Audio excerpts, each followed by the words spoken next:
Hello and welcome to another episode of Cracking Addiction. My name is Deepen and I'm joined as always by Fergal Armstrong.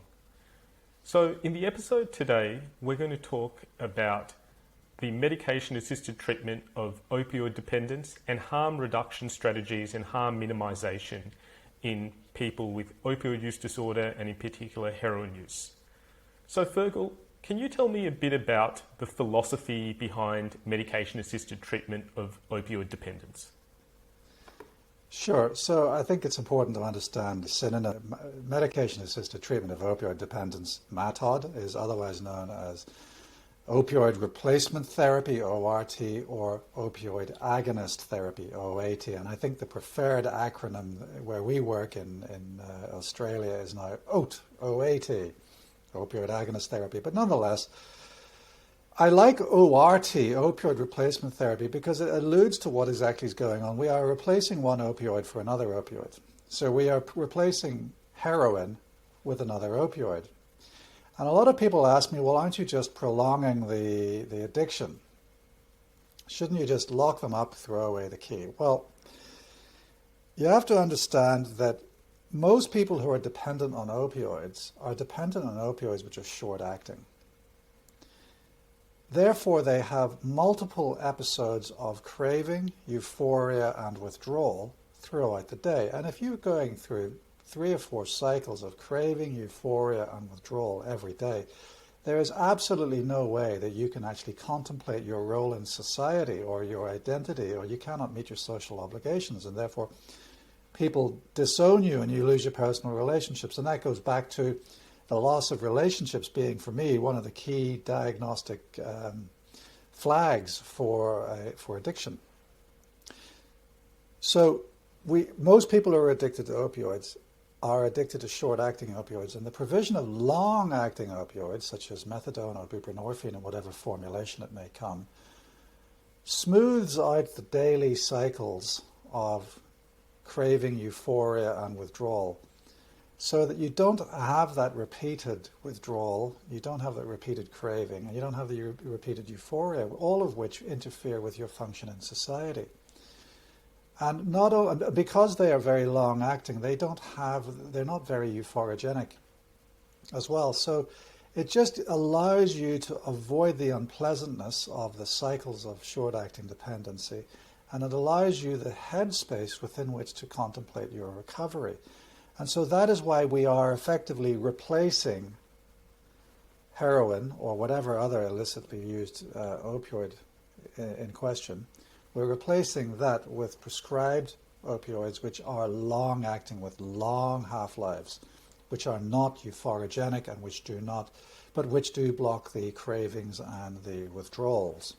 And it's a really interesting space to be in, because when you think about it or look at it on the outset, it does seem counterproductive and it does seem like it's encouraging substance use. But as we were talking in our earlier episode about dependence, and in particular the focus that we had on addiction and how opioid addiction takes over someone's life, by putting someone on opiate agonist therapy, we are smoothing out the aspects of addiction and helping them to reintegrate back into society by stabilizing some of the biochemical triggers that would cause that withdrawal tolerance effect. Is that a fair summary, Fergal?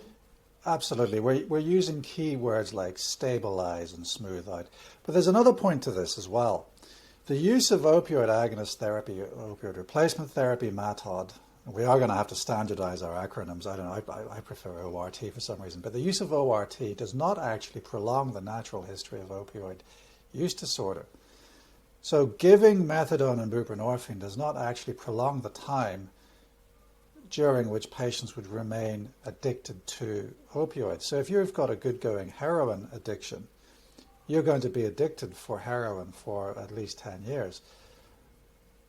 The provision of ORT does not actually prolong that. It may actually shorten that duration, but doesn't prolong it. So that's another important aspect for people to understand why we actually give opioids to treat opioid use disorder. It doesn't prolong the natural history. That's a very good point. And also, we should also mention the mortality benefit from OAT, in that we know that periods of abstinence do increase the risk of overdose and death.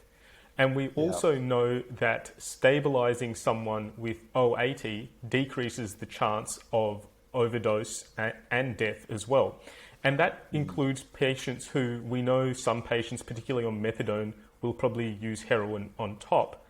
But methadone and buprenorphine do help stabilize patients and do decrease the chance of dying. And we know people who inject heroin, inject opioids, or use opiates inappropriately are at a much higher chance of dying than the general population.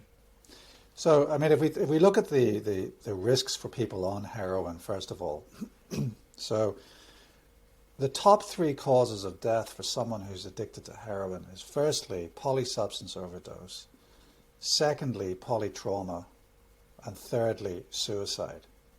Yeah? Yes. We know that the average age of death for someone with heroin use disorder is about 34 years old. We know that there's a 1 to 3% per year risk of death, and that for any given age, you are 4 times as likely to die if you use heroin, than if you don't. So the bottom line is, heroin use is highly risky. You're much more at risk of dying than someone who's not using heroin. So the bottom line message is that heroin kills, right? Yes. And so in that context, it's really important to consider opioid replacement therapy as an effective therapy that reduces the risk of dying. And so there's a lot of kind of epidemiological evidence throughout the world that demonstrates the safety of methadone, or rather not the safety of methadone, but rather the ability of methadone to reduce the risk of death in someone who is dependent on heroin. An Australian study actually demonstrated over the lifespan of the study that methadone reduces the risk of death overall by 29%. I mean, that's vast. Yeah. Absolutely. And we know as well with methadone that methadone reduces heroin use, it reduces injecting behavior, and it reduces mortality. But we're not even talking about the societal benefits from methadone and buprenorphine or Suboxone, in that by using prescribed medication, by getting someone with opioid use disorder onto the program, we are increasing that individual's contact with the health services, increasing contact with a doctor or a nurse practitioner or a nurse, adequately addressing other health concerns that may not have been addressed properly, likely decreasing criminal activity because this is a prescribed medication at a set price. So we're talking about multiple flow-on benefits that are not just related to taking a dose of medication.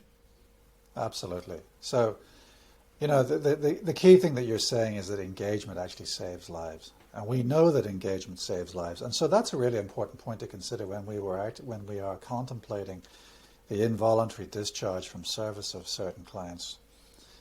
You know, I personally feel that all services should have a very high threshold before we even consider discharging a client, which means that you have to have the innate ability to tolerate behavior, challenging behavior that any other service might not, because you know that if someone disengages from services, they're at a higher risk of death. And I think this challenging behavior is something that we all come across.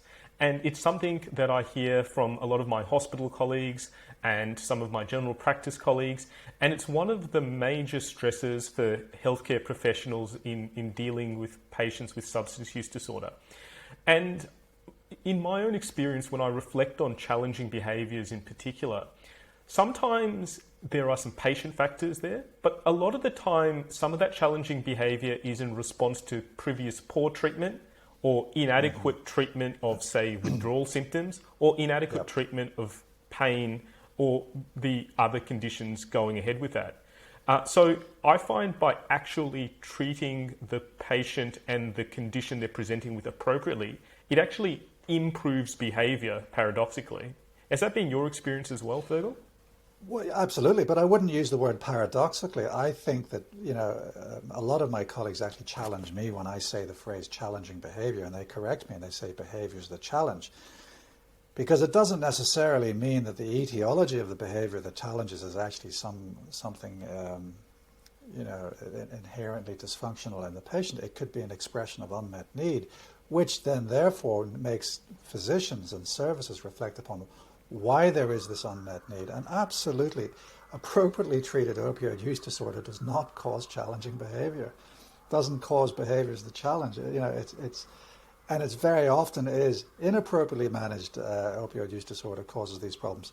And also, we also need to understand the stigma that patients go through. They're always told to stand in that queue or stand over there, or they're looked down upon, they're judged because they've got an opioid use disorder, because they've made the poor choices, they've brought it on themselves. Look at the state they've got themselves into.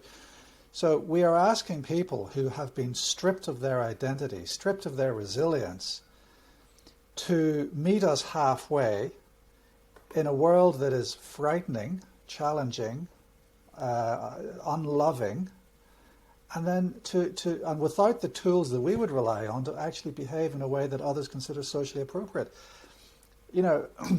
That's why I think that when we have an episode of of behavior that challenges, it behoves the clinician, it behoves the service to engage in some introspection and ask itself, was there anything that I could do or that the service could do differently to actually improve the situation? It's not the patient's fault. Behavior is a challenge. Absolutely. And I think it's also important that we paint a realistic picture about OAT and what can be done and what can't be done. And this is a huge topic, and naturally we'll be breaking this up over multiple episodes to do it appropriate justice. So in the episode thus far, we've talked a lot about OAT and the mortality benefits of it, and not only the mortality benefits, but also the societal benefits, and essentially how OAT can facilitate whole patient care for someone with opioid use disorder. And this is an extensively evidence-based and studied intervention which has got decades of good quality data backing up, and how it decreases injecting behaviour, increases integration back into healthcare services, and saves lives. So I think that's a lot of information that we've covered in one episode. This is a huge topic that we're going to be breaking up over multiple episodes and talking about practicalities and strategies that we use in managing patients with opioid use disorder and how we holistically treat them with OAT. Thanks for your company on yet another episode of Cracking Addiction. Bye for now.